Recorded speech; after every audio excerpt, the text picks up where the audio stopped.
નમસ્કાર મિત્રો, વાર્તા સાંભળવા માટે આવ્યા છો? ચાલો વાર્તાની શરૂઆત કરી। મિત્રો, વાર્તા એક વર્ષ પહેલાની છે।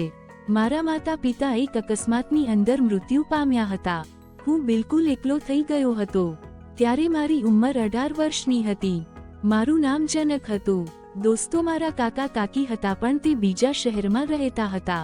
માતા પિતાના ગયા પછી મારા કાકા કાકીએ મને સહારો આપ્યો। તે મને તેમની સાથે લઈ ગયા। તેમણે કહ્યું કે આજથી તું મારો દીકરો છે અને અમે બંને તારા માતા પિતા છીએ। કાકા મને ખૂબ જ પ્રેમ કરતા હતા। તેમણે મને ક્યારેય એવું નથી લાગવા દીધું કે હું અનાથ છું। મારા કાકાને લગ્નને 6 વર્ષ થઈ ગયા હતા, પણ તેમને કોઈ સંતાન ન હતું। તેમણે સારી એવી હોસ્પિટલની અંદર પોતાનો ઈલાજ કરાવ્યો, પરંતુ ડોક્ટરોએ તેમને સાફ કહી દીધું હતું કે તમારી પત્નીમાં કોઈ એવી બીમારી છે જેને કારણે તેઓ માં બનવાનું સુખ આજીવન પામશે નહીં। પરંતુ મારા કાકી આ વાત માનવા માટે તૈયાર નહોતા। તે એમ જ કહેતા કે તમારામાં કંઈક ને કંઈક તકલીફ છે। આ વાતને લઈને તે બંનેની વચ્ચે રોજ ઝઘડો થતો હતો। મારા કાકા એક મોટી કંપનીની અંદર મેનેજર હતા, એટલા માટે તે પોતાના કામમાં ખૂબ જ વ્યસ્ત રહેતા હતા। ક્યારેક તો તે 5 દિવસ સુધી ઘરે પણ આવી શકતા ન હતા। મારા કાકા જોવામાં ખૂબ જ સુંદર હતા અને તેમને મજાક કરવાની આદત હતી। જ્યારે મારા કાકા ઘરે હતા ત્યારે તે મારી સાથે હસી મજાક કરતા। આમ જિંદગીના દિવસો વીતી રહ્યા હતા। દોસ્તો, હું 11મા ધોરણમાં અભ્યાસ કરું છું અને થોડા સમય પછી મારી એક્ઝામ પણ છે, એટલા માટે મારે ખૂબ જ મહેનત કરવી પડે છે। થોડા સમય પછી કાકી મારી સાથે વિચિત્ર વર્તન કરવા લાગી। ક્યારેક તો તે મારી સાથે એવી વાતો કરતા કે તે સાંભળીને મને શરમ આવતી। એક દિવસ હું મારા રૂમની અંદર બેસીને મૂવી જોઈ રહ્યો હતો। મૂવી ખૂબ જ મજેદાર હતી।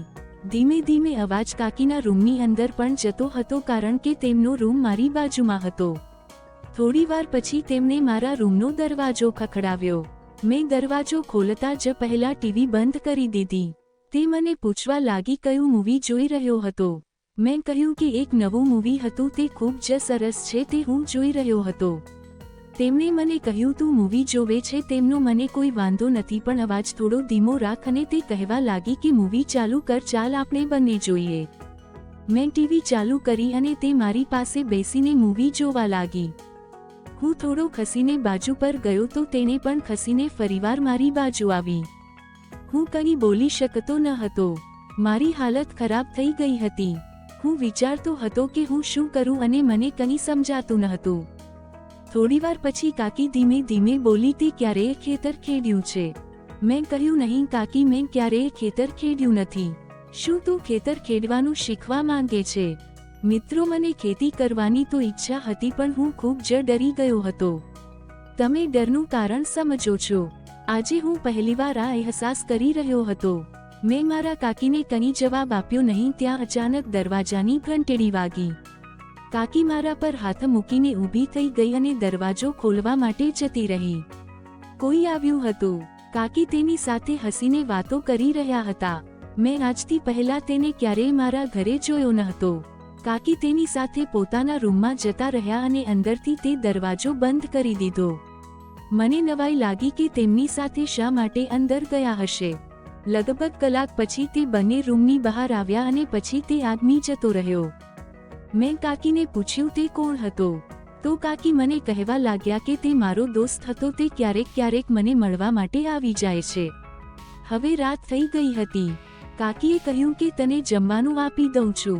તો મેં કહ્યું કાકાને આવી જવા દો, પછી આપણે બધા સાથે જમીશું। તો મારા કાકી કહેવા લાગ્યા કે આજે તે ઘરે આવવાના નથી, તમને કંપનીના કામ માટે બહાર જવાનું છે। પછી મેં અને કાકીએ ભોજન કર્યું। મારી નજર વારંવાર કાકી ઉપર જતી હતી।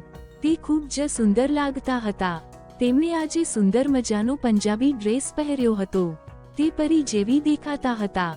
જમ્યા પછી હું સૂવા માટે જતો રહ્યો। રાત્રે મને કંઈક અવાજ આવવા લાગ્યો। એવું લાગતું હતું કે કોઈ પુરુષ બોલે છે। હું મારા રૂમમાંથી બહાર આવ્યો। મેં જોયું કે કાકીનો દરવાજો થોડો ખુલ્લો હતો। હું ધીમે ધીમે રૂમની પાસે ગયો અને મેં નજર કરી તો જે સવારે આવ્યો હતો તે જ આદમી અત્યારે કાકીના રૂમમાં હતો। હું વિચારવા લાગ્યો કે આટલી મોડી રાતે તે મારા કાકીના રૂમમાં શું કરે છે। તે બંને વાતો કરી રહ્યા હતા તો તે આદમી મારા કાકીને વારંવાર કહી રહ્યો હતો કે તું મારી સાથે આવ, હું તને ખૂબ જ ખુશ રાખીશ, હું તને કોઈ પણ વાતની ખોટ આપવા નહીં દઈશ, આપણે બંને લગ્ન કરી લઈશું, તું તારા પતિને છોડી દે. મારા કાકીએ કહ્યું કાલે હું તારા ઘરે આવીશ અને આપણે બંને ત્યાંથી કોર્ટમાં જઈને કોર્ટ મેરેજ કરી લઈશું. હું વિચારવા લાગ્યો કે મારા કાકા મારી કાકી માટે આટલું બધું કરે છે અને તેમને જે જોઈએ છે તે દરેક વાતનું ધ્યાન રાખે છે અને મારા કાકી મારા કાકાની પીઠ પાછળ તેમને દગો આપી રહી છે. તેની વાત સાંભળ્યા પછી હું મારા રૂમમાં ગયો અને સૂવાની કોશિશ કરવા લાગ્યો. સવારે જ્યારે હું જાગ્યો ત્યારે મારા કાકા ઘરે આવી ગયા હતા. મેં વિચાર્યું કે આજે હું મારા કાકાને બધું જણાવી દઈશ કેમ કે તેમના ન હોવાથી ઘરમાં શું કામ થાય છે. હું મારા કાકીની બધી વાતો મારા કાકાને કહી દઈશ.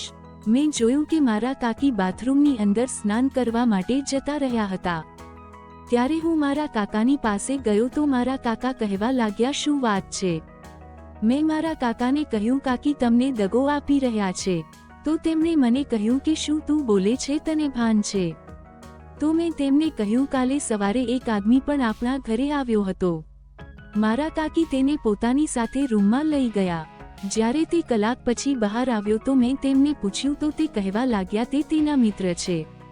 જ્યારે રાત્રે બધા લોકો સૂઈ ગયા ત્યારે તે પાછો આવ્યો. મેં છુપાઈને તેની બધી વાતો સાંભળી. મારા કાકી તમારી સાથે છૂટાછેડા લેવાની વાત કરી રહ્યા હતા.